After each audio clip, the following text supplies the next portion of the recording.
узнали о том, что в Сыктывкаре пройдет очередная ночь в театре, и решили, что без Сыктывкарского университета это мероприятие пройти просто не может. Скоро у нас пройдет финал конкурса Универвидения, и решили, что обязательно нужно презентоваться именно здесь.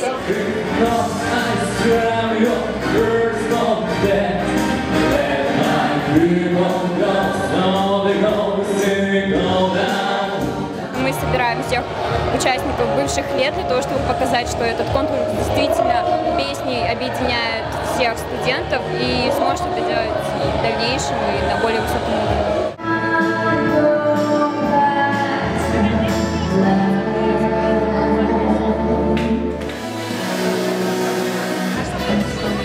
Доставите оттуда листочек с предсказанием. Итак, что же у вас там?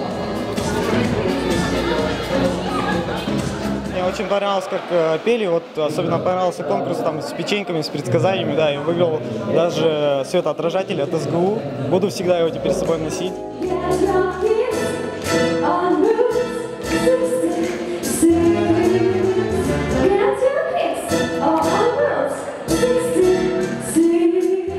Почему Универвидение? Наверное, это бренд нашего университета, это самое яркое, самое интересное шоу, которое делается не только большими профессионалами, но и прежде всего студентами, которые как раз-таки участвуют в его организации, потому что у нас очень-очень много талантливейших ребят, которые могут составить конкуренцию многим российским звездам, поэтому Универвидение.